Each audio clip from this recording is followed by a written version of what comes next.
Good morning.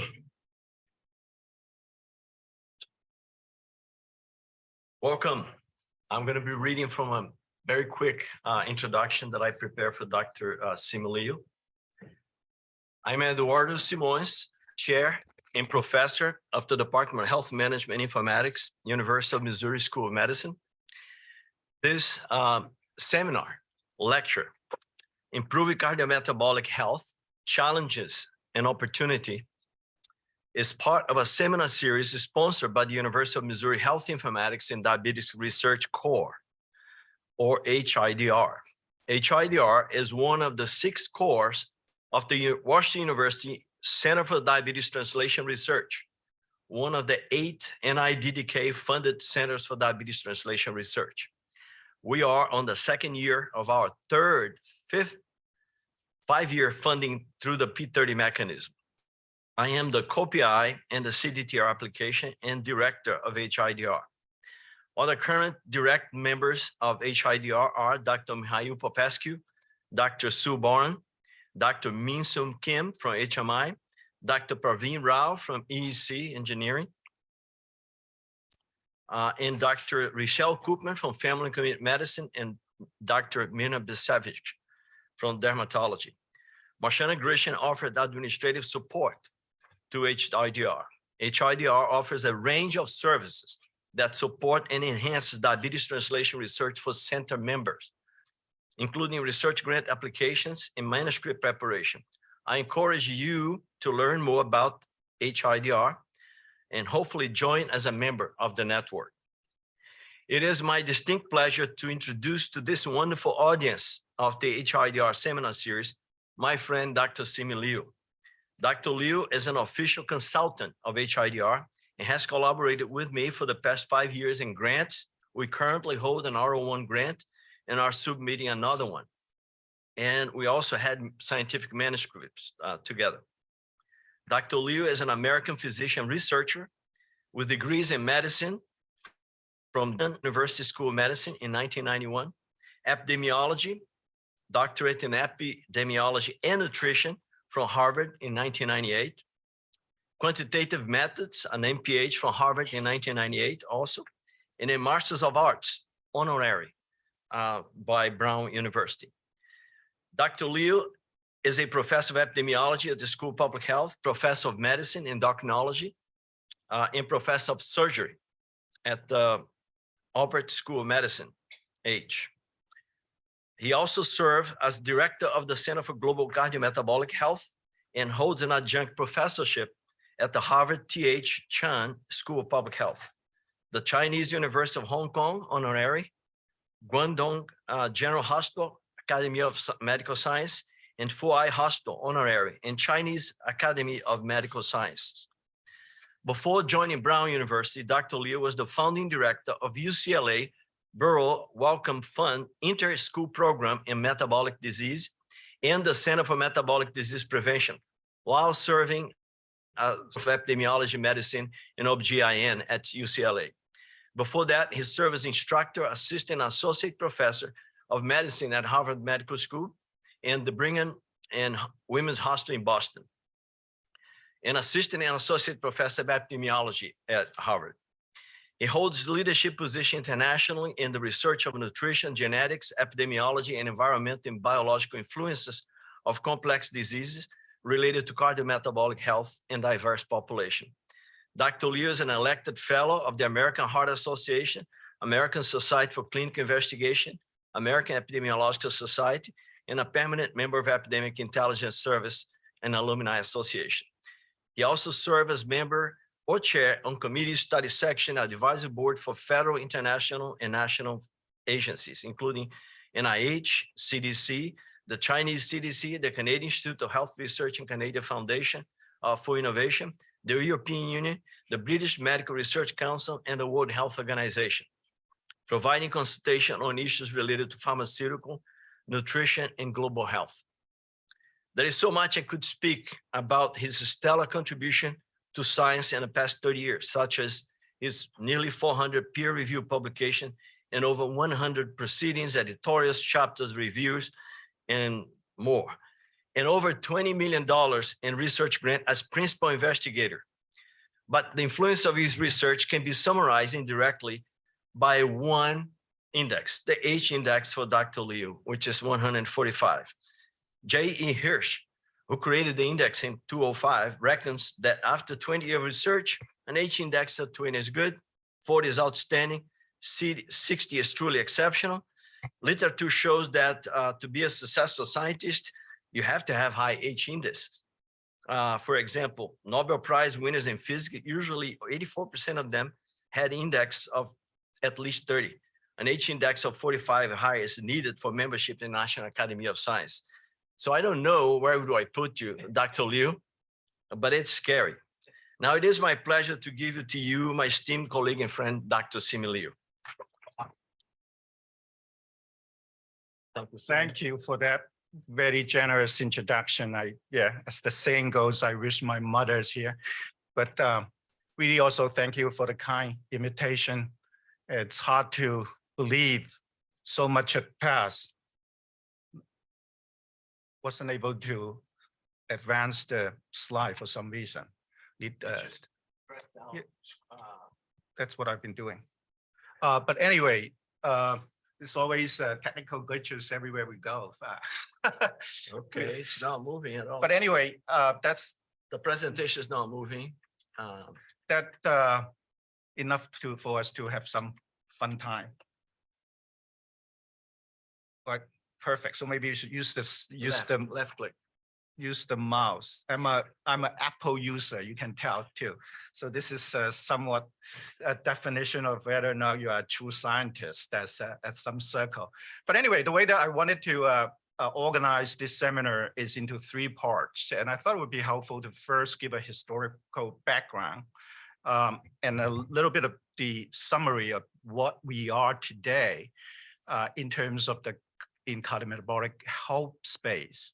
And then set against that background, introduce what I call an important of an integrated framework for multiple source, multi-level causal inference, following what I call two biological principles that are quite uniformly accepted, particularly concerning human biology, that is interaction and variation. So this is the first part. Be patient with me, so then we can set that stage. Then I would try to use two case studies to illustrate these two principles and some of the works that we do. And I think this kind of framework is extremely important now as we move forward to truly solve some of the age-old questions of how and why. And one is the so-called diet hard hypothesis. Another one would be a bunch of the network-based, introducing the more recent advancements in technologies, the genomic and whatnot, into population and global health space. And the third part, and then I would end with some perspective for the future. Sorry, I know. Well, okay, this is a busy slide, but it's a slide that have three parts I want you to pay attention to. The red line is essentially summarizing the entire history of the #1 human pandemic, that's cardiovascular disease in the 20th centuries up to now. As it emerged from, and the left-hand side is showing the y-axis is the mortality from major cardiovascular diseases in the United States that die from it. And then you can see, and basically the x-axis is just time, right? You can see it emerged at the beginning of the century, go peak in somewhere in the 50s and 60s and come back down again. And the reason why I show this is a business slide, but I wanted to, and then the upper above the curve, it's also summarize what this pandemic motivated the advancement of biomedical sciences that have benefited medicines. And I call it 120 years of accomplishments in medicines. And then the line below, the events that below that are the public health accomplishments together that have bring down the mortality. You don't hear that much. I mean, I use this slide. I teach one courses at the medical school, and also the public health school at Brown. Basically, we spend 2 hours just to go through this particular slide, but suffice it to lay the stage, several critical events. 1948, that's the first study design for causal inference being coined or being utilized. First control intervention trial, randomized, 1948. Same year, the 2 landmark studies, one of which is still ongoing. That is the so-called Framingham Heart Study. And this also preceded the establishment of the National NHLBI, the National Blood, Lung, and Heart Institute. And then this is also the prospective cohort studies that first coined the term of risk factor. So now you learn about all this heart disease factor, the Life Simple 7, smoking, alcohol drinking, not exercise, obesity, and whatnot, all emerge at the beginning of this. And then I wanted to also highlight in 1982, the Physicians' Health Study, and also subsequently in 2002, the results of the Women's Health Initiative and some of the more recent genomic studies that build on those large population resources that NIH invested in. And so the reason why I bring those on is that what I'm going to use some of my own works, and I've been fortunate to involve in some of those studies.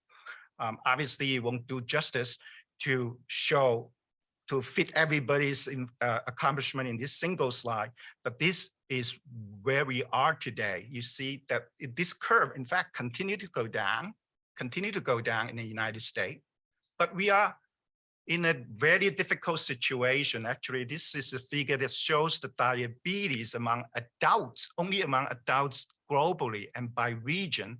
Now in 2017, there was a bit old slide in the bottom, the number, and projected to 2045.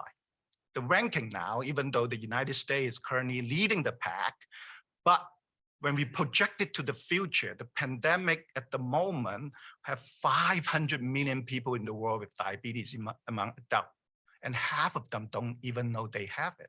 And the number one place that projected to the future is Africa, Middle East, Asia, and in China alone, my motherland, who have literally at the moment, okay, for the underestimation of over the entire United States population have diabetes, okay? Imagine, we were just chit-chatting earlier about diabetes or endocrinology as one of the underlying true iceberg that fit in. You have diabetes, insulin resistance, not only increase your risk of developing heart disease, stroke, but also cancer, and many, many of the outcome known to Western civilizations. So now, we summarize, set in this background, we have accomplished so much, right, in terms of both public health and medicine or biomedical science. Why do CVD, in fact, CVD in the United States until recently, until this pandemic, I would say,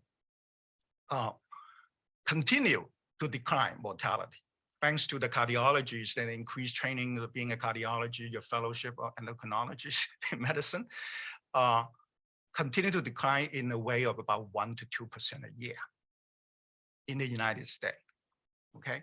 But why? What one would ask some even more thought-provoking question. Can we not end the epidemic by 2030 or 2040? What is hindering us?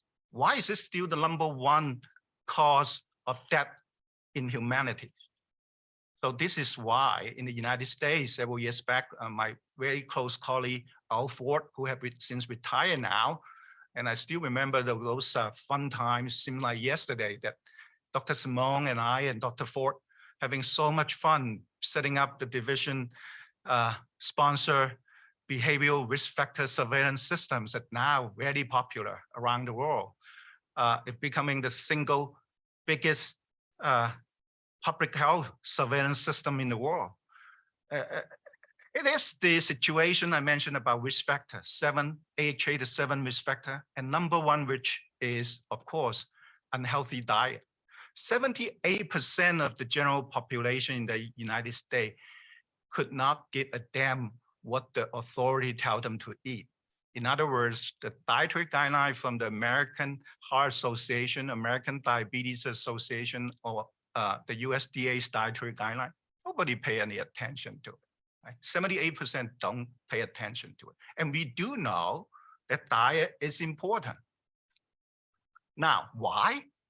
They don't listen to it. And this is the final results of the Women's Health Initiative trial that I was privileged and fortunate to be involved ever since I was a student at Harvard and until today. From a student helping out research assistant, for those of you still in trainings in the audience, be careful what you wish for. You get involved with something, it stay with you. Then until I advanced to be one of the PIs at UCLA and continue my works still with this major scientific enterprise that the US payer ever sponsor. But it's multiple clinical trial, intervention trial, plus observational cohort studies. The dietary related trial involved about 40 clinical centers, 48,000 people, mainly postmenopausal women. And with a very simple idea, right? That this is what I mentioned, the diet heart hypothesis, classically is that if you eat more fat, the fat that clog up your artery, then you succumb to a heart attack. That's the classic diet heart hypothesis that has governed the United States nutritional landscape for nearly centuries. And here's the finding, very simple. Summarize everything here for you. This is the relative hazard ratio, or just estimate of the relative risk for breast cancer, for colorectal cancer, for coronary heart disease, for everything, essentially, for these women that make them from 35% energy from fat to change it down to 20% energy from fat, okay? And the results show absolutely nothing, right? Why? You would say, up to billions of dollars, in fact, this involved 40 clinical centers, and we continue to publish paper, we're trying to understand, and obviously one can come up with million question to explain. Many smart guys around the world are trying to explain why is this phenomenon, right? Why it? So now, no wonder, recently the dietary guidelines have changed, right? We no longer emphasize on percent energy from fat. We just tell people to eat dietary patterns. So the American public is actually quite smart. Everybody have a say about what you should or should not eat, because we all grow out of our family units. Our parents told us what to eat, right? So anyway, to make this story short, is that I think one of the questions that we have failed to realize, or sometimes we might have framed the wrong question. What should we have to do is, the question we should have asked is that we cannot separate it. We live in a modern time, but what we are trying to do is to identify essentially is the dietary advantage for our ancient genome that each one of us carry. Or flip it around, for if you're a geneticist, trying to identify genetic mutations that predispose your risk of certain diseases of the modern culture, you cannot look at it without the context of the current environmental influence. So this is a classic context of interaction. So when I really, as Eduardo mentioned, that I've been thinking about these issues for roughly 3 decades now, and then I ended up doing a PhD, a doctorate at Harvard under Walter Willett. And one of my doctoral thesis work was to understand this diet hypothesis. So we finally come up with this principle of interactions that allow us to review the literature in this context.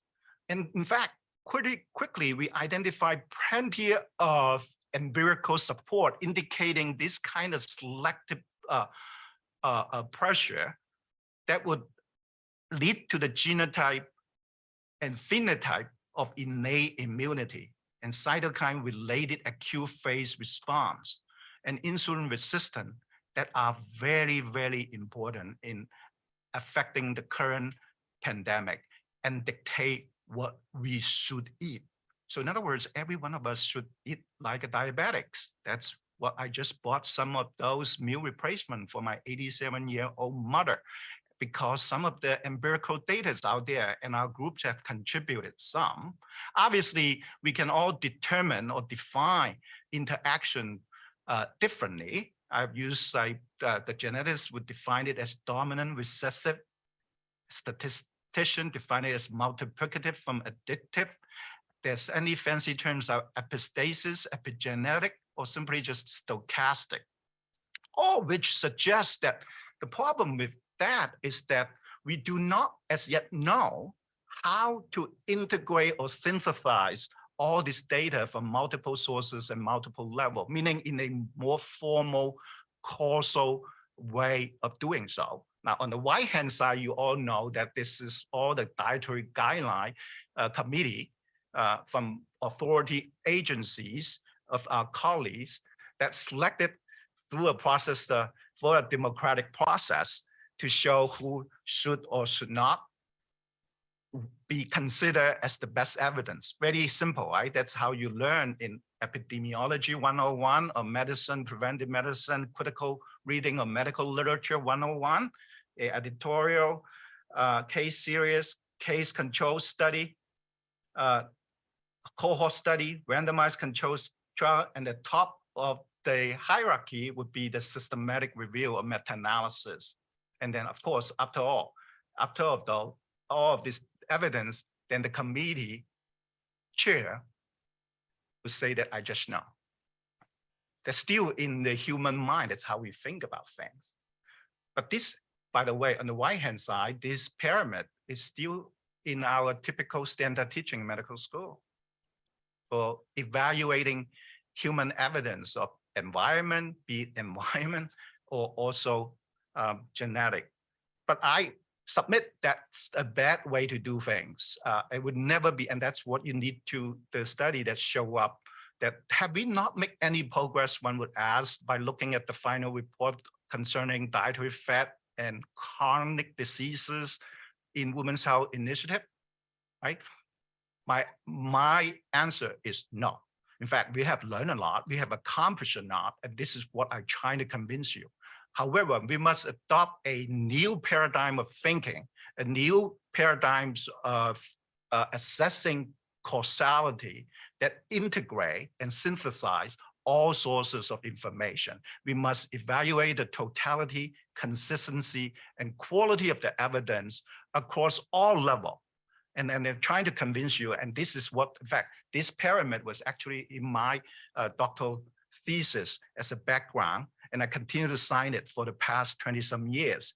And I have been, my group, my colleague and I have been trying hard to adhere to this framework to answer the same story. Now, that's my case study number one, and I use multiple essentially of the die-hard hypothesis. Aside from the classic one fat heart disease hypothesis, there are many, many die-hard hypotheses. And if we take it a evolutionary biology perspective and look at what ought to be classified from ancient time to modern category, here is the top kind of dietary components that have, I think one cannot dispute it. This is well established with a very large bodies of empirical evidence that supported that the glycemic load of the diet is number one change over time. If you see incorporating the two major in revolution, one is agriculture, in other words, industrial revolution to the modern day, and the fatty acid composition, the macronutrient composition, all the way down to white at the end in the recent times for the past decade that we have moved into some of the minerals and elemental elements from the environment or from the universe, one would argue, that affect human health. And that's some of the works that Dr. Simon alluded to that we have been working on globally. It's strategically in setting up several of those resources across the globe in Brazil, in China, in Africa, and of course, the main base is in the United States. And I would argue, hopefully via this a case study that it is important not only from a social justice perspective that we have to do this kind of work to alleviate so-called disparities in health outcome in different population, but also just to answer some difficult questions, age-old ones that must require that we do so, okay? Because of the principle of variation, inter-individual variation, variation across space and time that dictate that we must, if we wanted to look at the same question from a different dimension, otherwise we will never reach the true answer.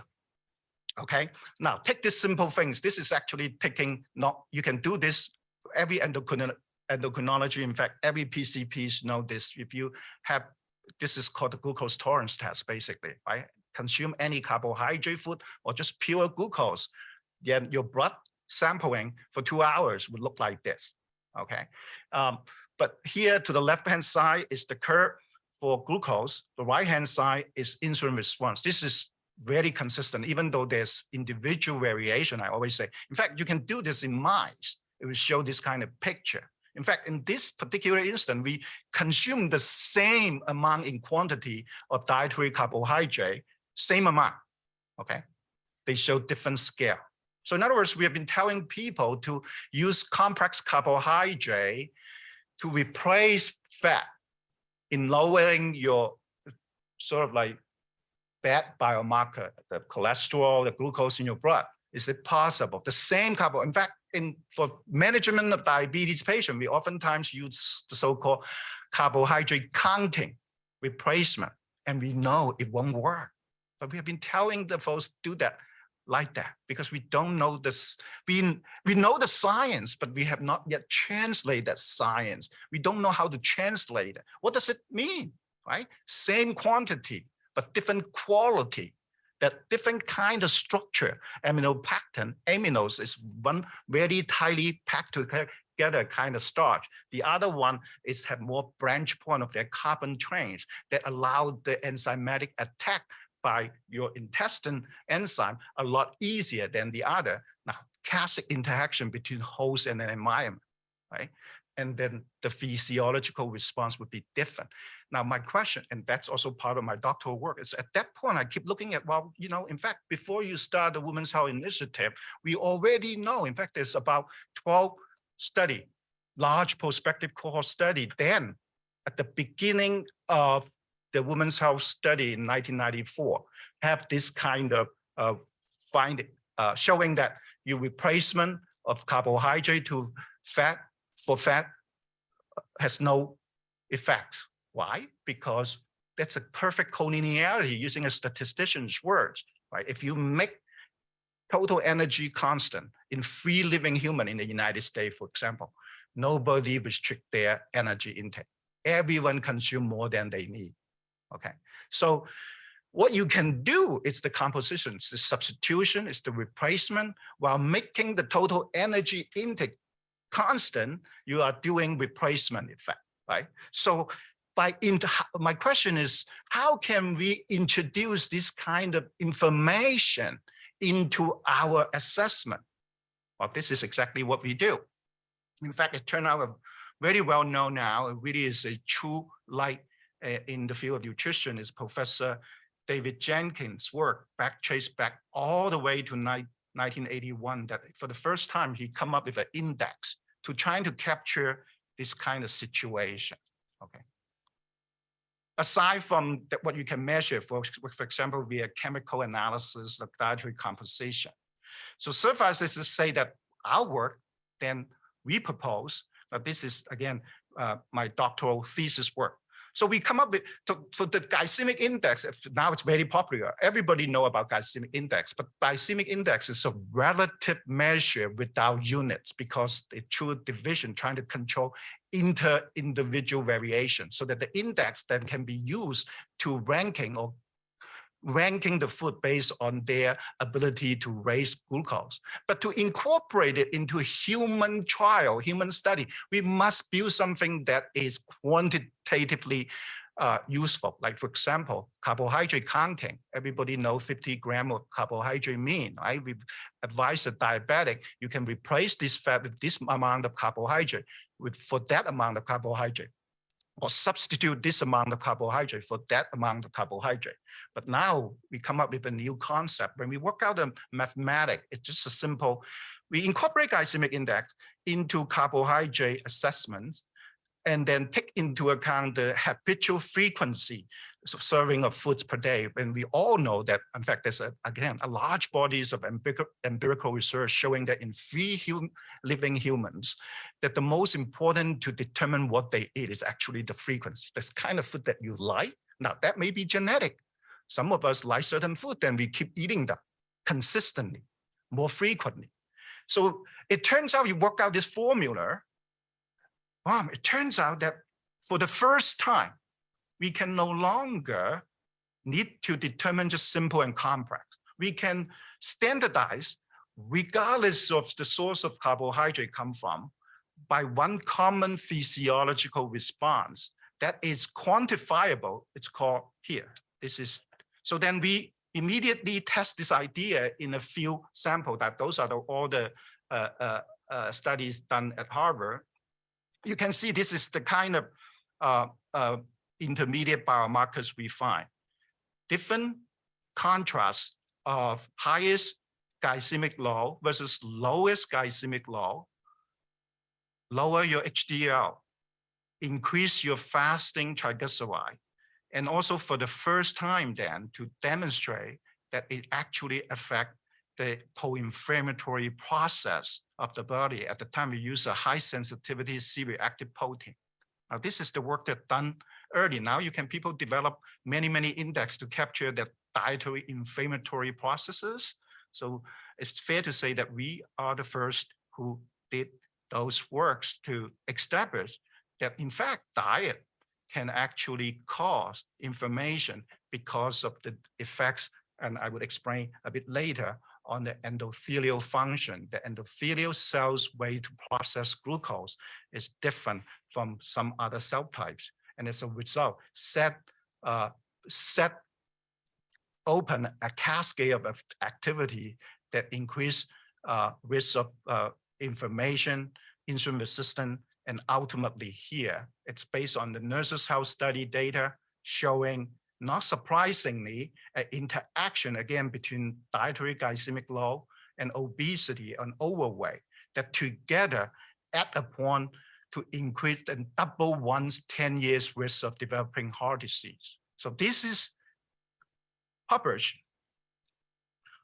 12 years ago, showing this kind of example to consistent. Now we have to be consistent, as I argue, that you need to look at this consistency at the level of this dietary glycemic load. But the next step is what are in that food that constitute this kind of pattern, aside from replacing the carbohydrate counting with glycemic load counting.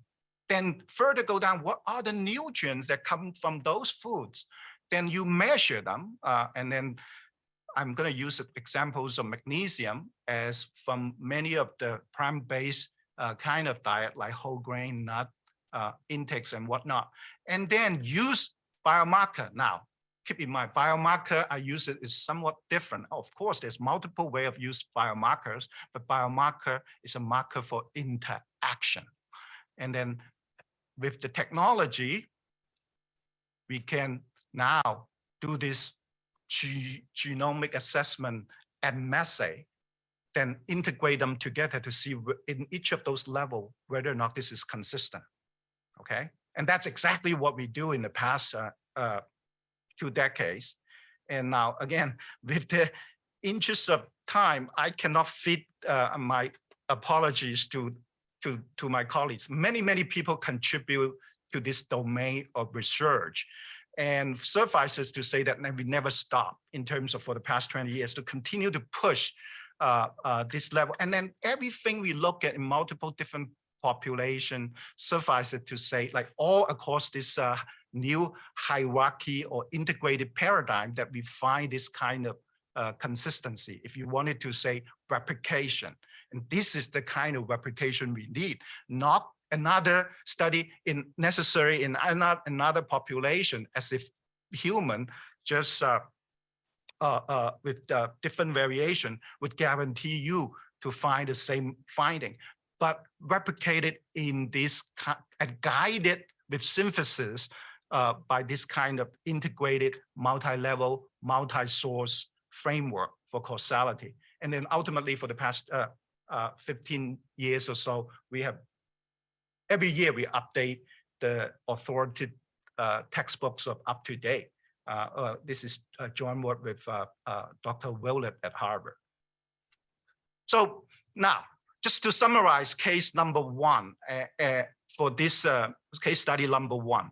And I think we now is at a point in time, the technology allow us to do, like we are talking about population health, precision medicine. Population health is not only just public health, and I increase it to incorporate global health. To ultimately, with these four functions, we wanted to improve measurements of the exposure, mediator, and outcome of interest. We wanted to predict clinical outcome of prognosis better. We wanted to identify targets from a pharmaceutical or nutritional intervention perspective, and also off targets to lower potential side effects, all the way to personalized intervention. We need this. This is the gift that technology or human ingenuity have brought us to, but we still do not know, we still struggle how to utilize and take full advantage of it. And that's what some of our works in the past 20 years or so. And I would argue like some of the genetic mutations, germline mutation that you inherit from your parent that stay with you throughout your life. And then you can actually utilize those. I can show some example to utilize those to actually help you to remove confounding, right? Confounding that are so ubiquitous in affecting everything we do in observational study. And then I move on to the second, to illustrate this point, I'm going to move on to the second case study now, how we can use this data now. One single individual, you do a sequence, they literally give you 3 billion variable, just a single experiment. You read the letter.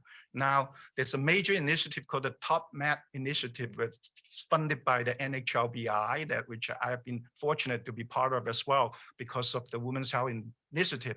Is one of the participating cohort. In fact, they decided to sequence all individuals that ever supported by NHLBI sequencing. And we have the data to look at them, but we do not know how to look at them. Right? One by one, we are looking at them still the kind of classical Framingham cost study mentality or paradigm of thinking allow us to do that. But this is, again, we attempt, this is the Dr. Chan's work. She's now a professor at the Chinese University of Hong Kong now, and she did a thesis, a PhD at UCLA, and really is the first one who did this work in this domain. I should give her credit.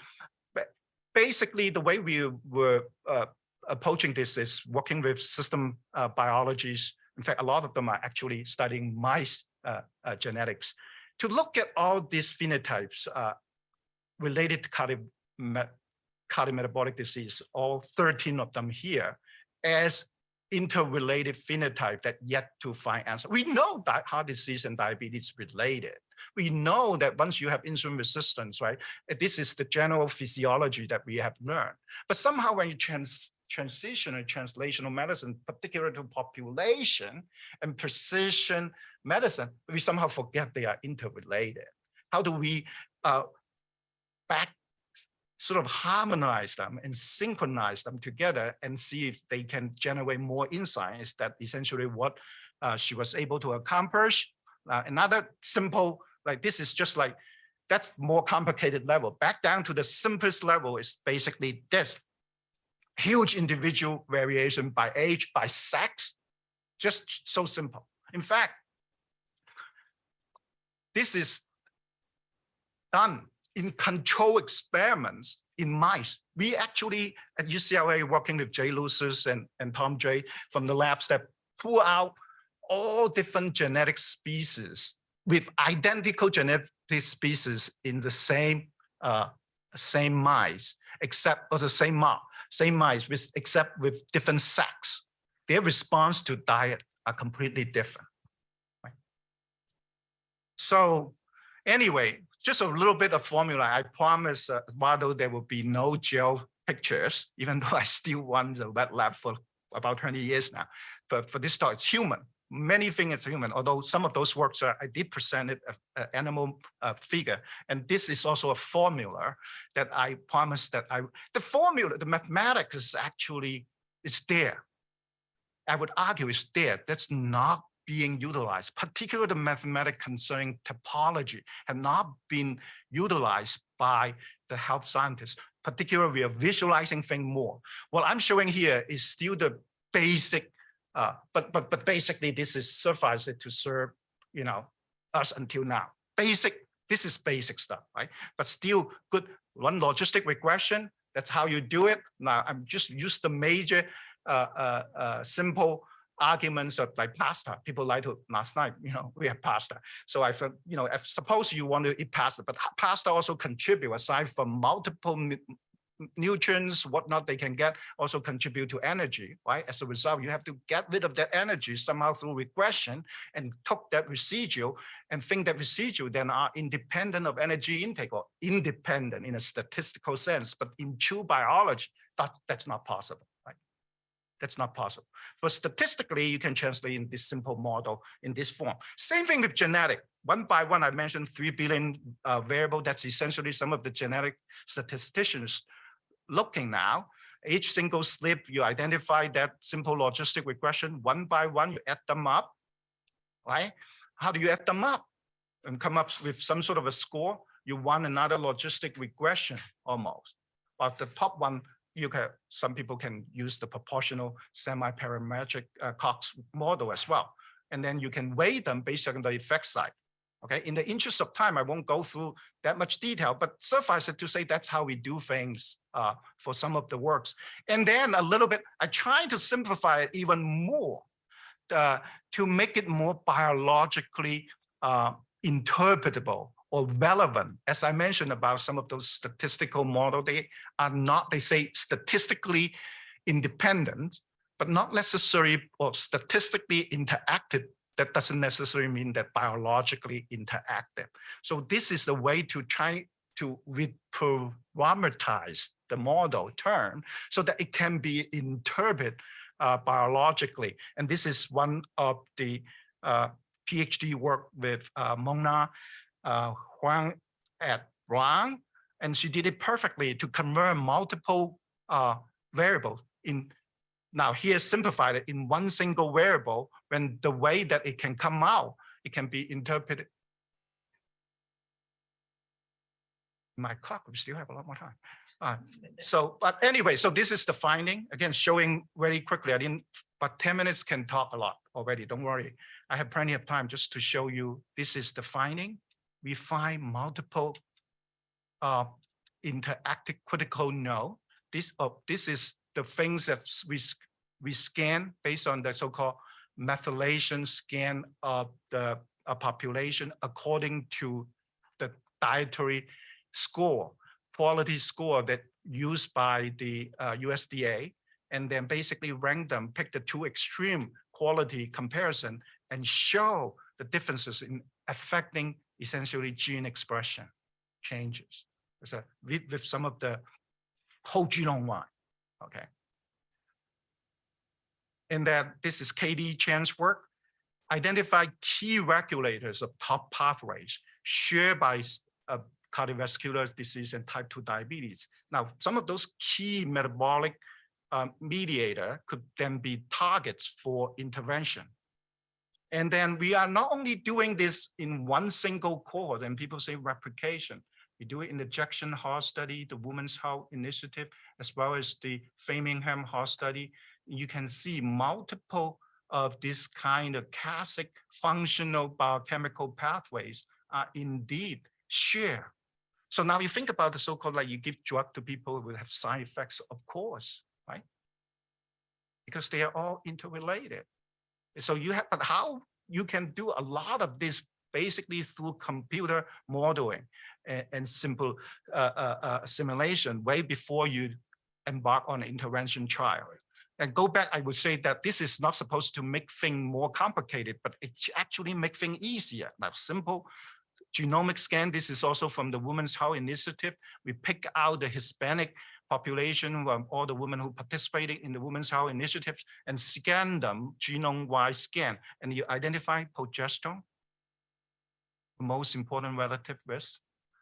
Lead us to show you, and this is the paper published in New England Journal of Medicine several years back now, when we illustrated a pinpoint accuracy, so to speak, to identify that this gene, sex hormone binding globulin, that code for the protein called SHBG, that govern or carrier in classical understanding of endocrinologies of all the sex hormone in the blood, that nobody would think that would have any effects for diabetes. And we show beyond any reasonable doubt now, it is. In fact, because we identify GM9 mutations, that one elevated level of this protein, SHBG, another one suppresses it, that correspond to lower and higher risk of diabetes.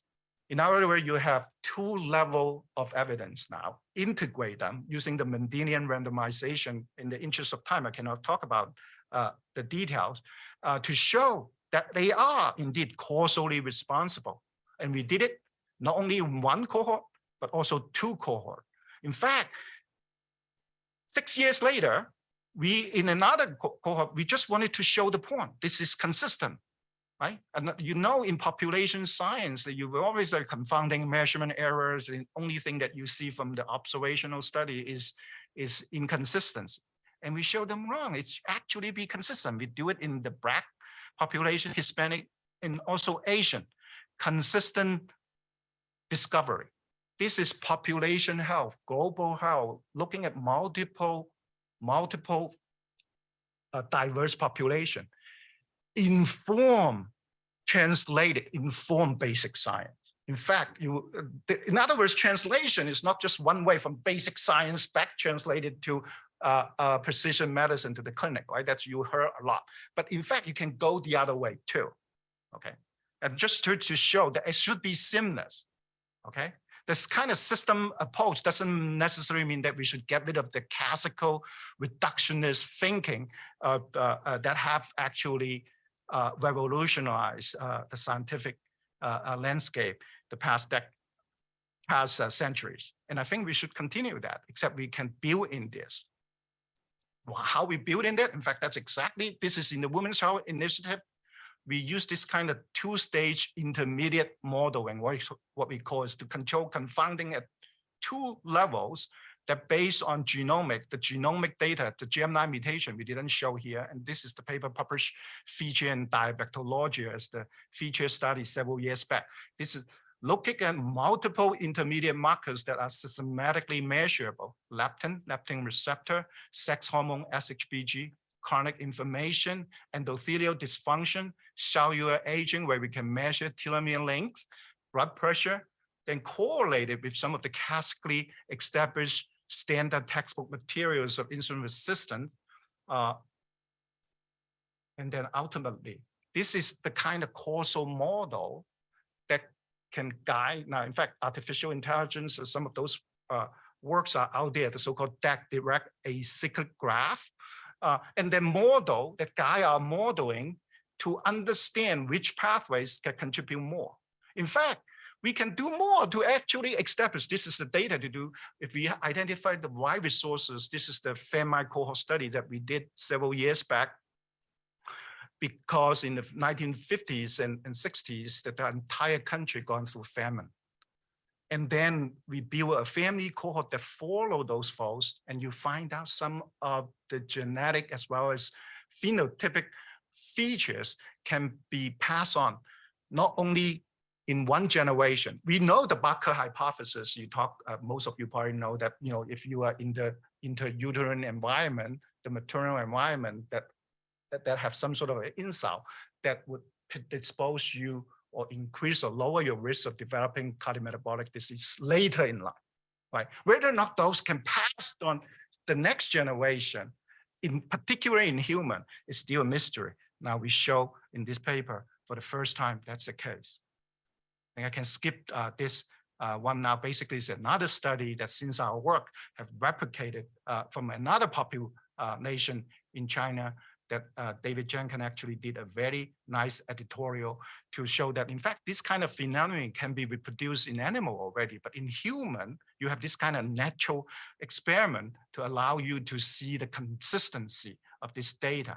So back then, to help the translation from population precision global health down to the basic science to reconstruct pathophysiology for this disease called type 2 diabetes. That's exactly what we been trying help to do. That in fact we argue. In fact, this data then is actually consistent with our current most up-to-date understanding of the evolutionary biologies. Why metabolism, genes that govern that? Why genes that govern immunity? Why genes that govern reproduction are together so important, predispose us to develop type 2 diabetes. And then for the first time, we have been urged, actually, our colleagues in the clinical practice for endocrinology to measure sex steroid and SHBG way before diabetes developed to make intervention, okay? So I can very quickly, because time is the essence here, to introduce some of this. I mentioned about that down to the bottom, the hierarchy, the elemental magnesium that we work. Show you here, it's very interesting when we first to scan them, find a genome to find some signal that are non-significant. Meaning they look at the whole population, you can't find this gene, this is one of the ion channel gene, tryptophan-6. However, when we stratify the people who have higher versus lower intake of dietary magnesium, lo and behold, we find there's some people who consume no magnesium intake. Then in that context, you are able to identify that gene. Right? In the interest of time, I don't sort of like explain why, but I can show you there's a reason, and that's exactly about interaction. But the human bodies of active transport is governed, or passive transport are governed by our genome, our genetic makeup. So as a result, see, the interaction go both ways. So for the geneticists, you better learn about nutrition to guide your work, okay? Otherwise, you may not be able to find that mutation that is screaming out at you. So just to show them, wow, that doesn't necessarily mean that guiding this, we cannot do intervention. In fact, we can do some top-down intervention. This is one of the small trials we did, just feeding people with elemental magnesium versus placebo and draw their blood and a little bit of the tissue, fat tissue. And we find the same, you know, within 4 weeks of supplemental, about 500 milligrams of magnesium, change, just a complete genomic expression change of your body's gene. In fact, we show this clearly for that particular genes you were able to identify here for this ion channel, major difference, 56% increase expression by giving the magnesium versus placebo. Right? This is experiment, top down, informed by a large population prospective cohort studies that have been done.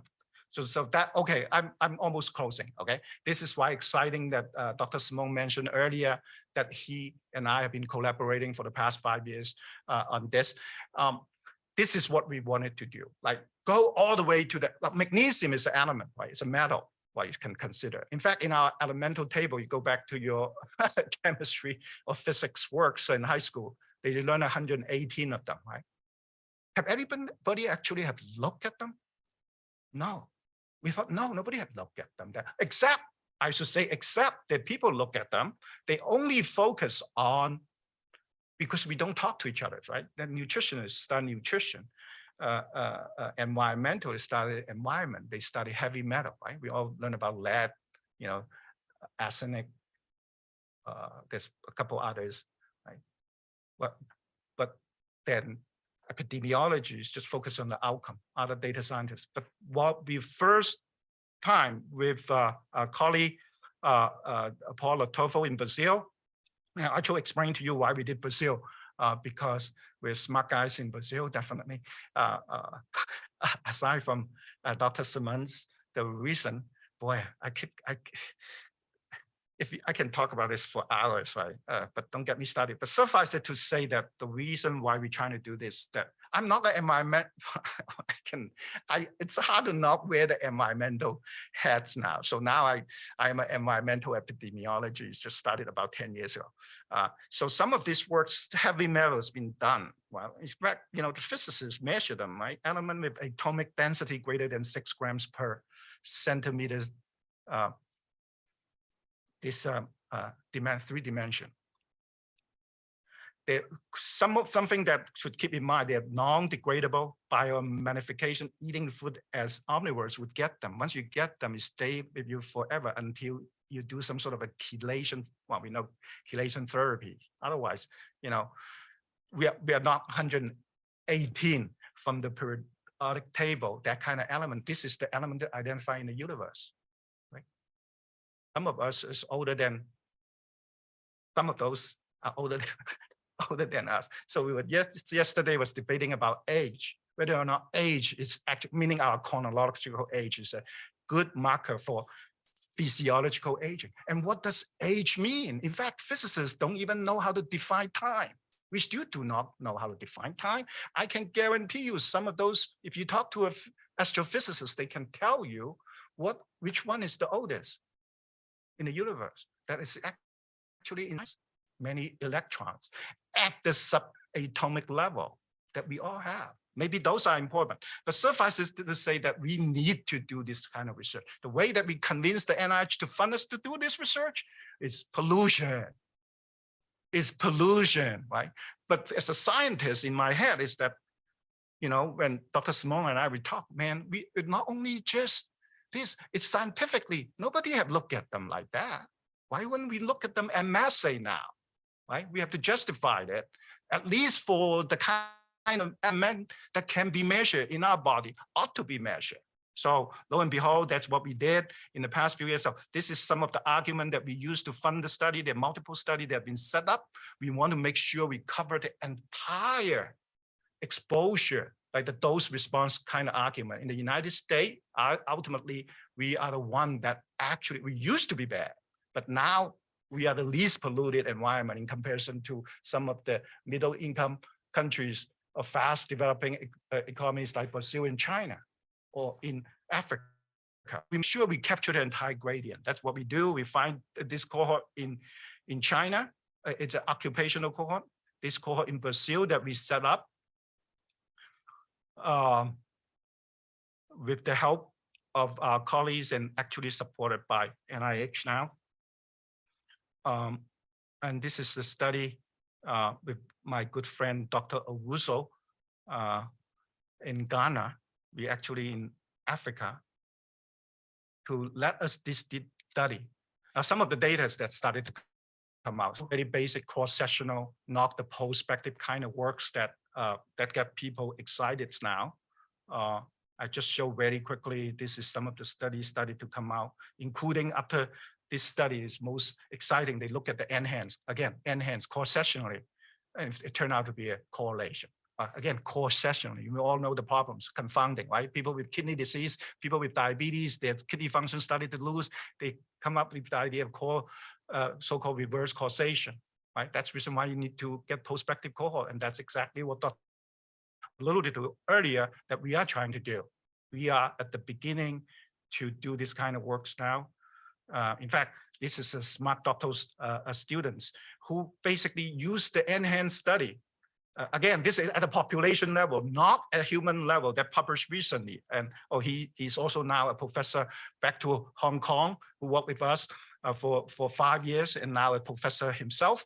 And he used the enhanced data and published this paper very impressively recently without my knowledge. And I was preparing this talk and dig out his study.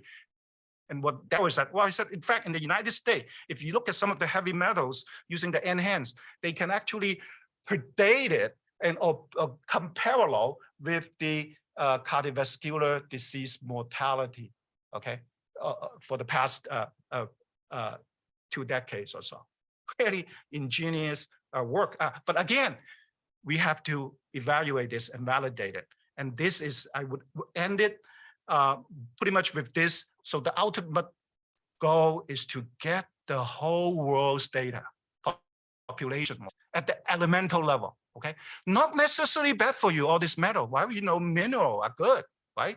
Essential mineral, we call it essential mineral, right? The ATP, I have a slide I didn't show because I don't want to show any gel slides, to show at this elemental level, the endothelial cell, the ATP pump, right? The calcium potassium channel, all those are interacting.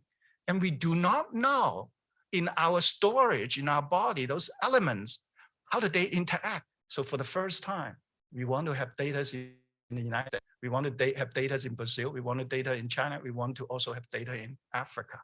That's what we want to do at the population level, at least have the reference, and then finally to incorporate them together. That multi-integrated framework that I have submitted early in my presentation, to not only, again, that's related to global health too. I have to constantly justify, not only from a social justice perspective, but also just do good science to improve design, analysis, interpretation, precision studies, following the two principles. So with that, I do want to acknowledge, like this work is not possible without fundings, right? So over the years, I've been fortunate there. Obviously the WHI is a contract that we've been funded for many years now from NHLBI, Framingham's Heart Study, Jackson Heart Study. I mentioned TopMed, Enhance, including UK Biobank. I use them all. We have supports. Currently, some of the R1 is ended. I also listed here. We have a couple of, this is the R1 that has been ended now. And however, we have several that in collaboration with colleagues around the world, continue to push this science forward. And with that, obviously, most of the colleagues that involved in this works, in the interest of time, that I really cannot present their work here, but suffice it to say that it includes folks like chief cardiologist at the VA, and Steve does a lot of anthropology work. Tang is my close colleague in epidemiology. Haiyan, she's an endocrinologist, now left for industry. Dr. Kelsey is a epigenetic methylation specialist, statistician, good colleagues, and the rest are all trainees who are now leading research of their own independently. Thank you so much for your patience, and I'd be happy if there's time to continue this discussion.